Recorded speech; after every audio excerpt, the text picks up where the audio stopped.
साबुदाण्याच्या चकलीसाठी बघा, साबुदाणा स्वच्छ धुवून घेतलेला आहे हा 2-3 पाण्याने आणि भिजत घातलेला आहे. यामध्ये 2 वाटे मी पाणी टाकलेलं आहे. 2 वाट्या साबुदाणा होता आणि आता थोडंसं असं हे बोट थोडंसं वरती येतपर्यंत पाणी एवढाच पाणी घातलेलं आहे. आणि आता याला रात्रभर मी झाकून ठेवणार आहे. उद्याला याच्या चकल्या.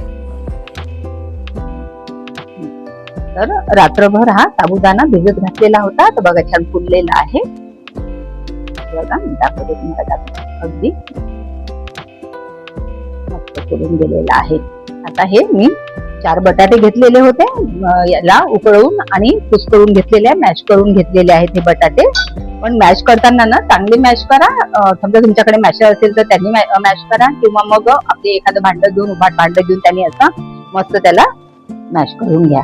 आणि आता हे याच्यात मिक्स करून घ्यायचे आहे. याचं हे प्रमाण काही असं कमी जास्त होऊ शकतं. तुम्हाला बटाटे किंवा साबुदाणा हे कमी जास्त झाले तरी चालतात. बटाटे हे कुरकुरे हे कुरकुरीतच होतात. आता यामध्ये ही हिरवी मिरचीची पेस्ट आहे. थोडीशी तुम्हाला वाटल्यास ना तुम्ही लाल तिखट पण घालू शकता. आणि चवीपुरतं हे मीठ आहे उपवासाचं.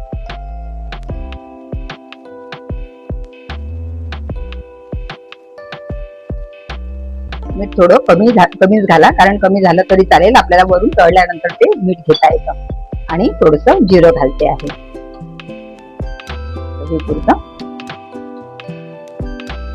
जिरं घालून घेते आहे. आणि आता हे छान मिक्स करून घ्यायचं आहे. आणि आता मी या कोन मधून हे काढणार आहे. तुम्ही कोन मधून काढा किंवा मग चकल्याच्या साच्यातून पण तुम्ही काढू शकता.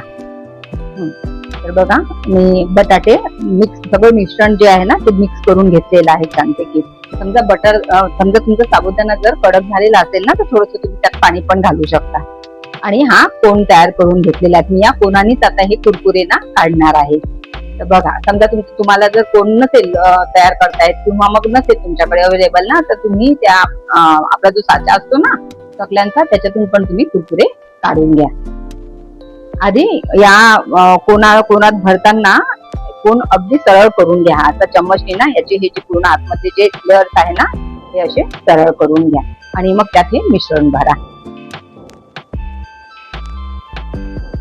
तर याच्यामध्ये भरून कोनामध्ये बघा मी याप्रमाणे भरून घेतलेले आहे. आणि आता याचे कुरकुरे पाडून घेते आहे. तेडे मेडे असे कुरकुरे.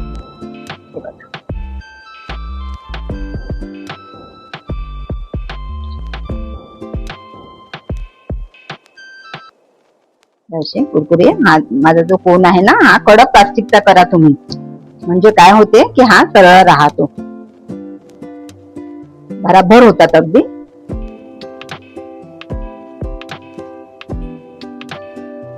तुम्हाला ज्या जाडसर किंवा पातळ जसे पाहिजे असतील ना त्याप्रमाणे हे कापून घ्या. प्लास्टिकचं जे तोंड आहे ना कोणाचं ते कापून घ्या आणि त्याप्रमाणे ते करा. तळल्यानंतर तसे पण ते जाडसरच होतात. तर बघा सगळे कुरकुरे नाही, तेडे मेडे कुरकुरे मी तयार करून घेतलेले आहेत. आता हे कडकडीत उन्हात ना 1 ते 2 दिवस वाळवून घ्यायचे आहे.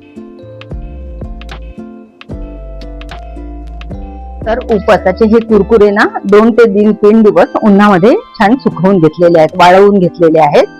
तर बघा अशा प्रकारे हे झालेले आहेत. आता ना तळून बघूया की हे आता किती फुलतात, ते कसं फुलतात ते.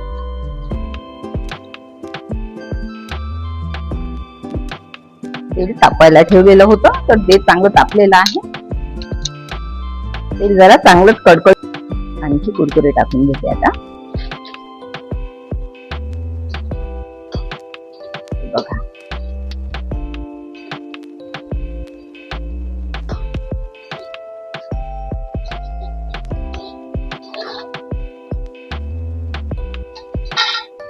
खूप छान वरती आलेले आहेत, हलके हलके अगदी.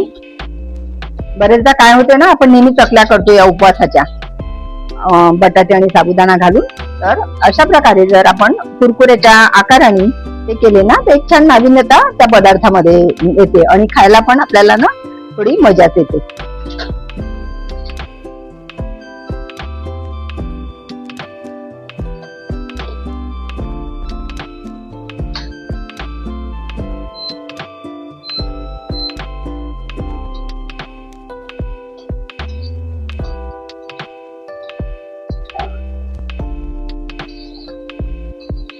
आधी तेल तापलेलं होतं त्यामुळे थोडे लालसर झाले आहेत.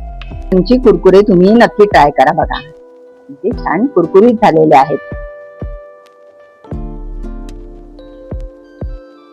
बघा.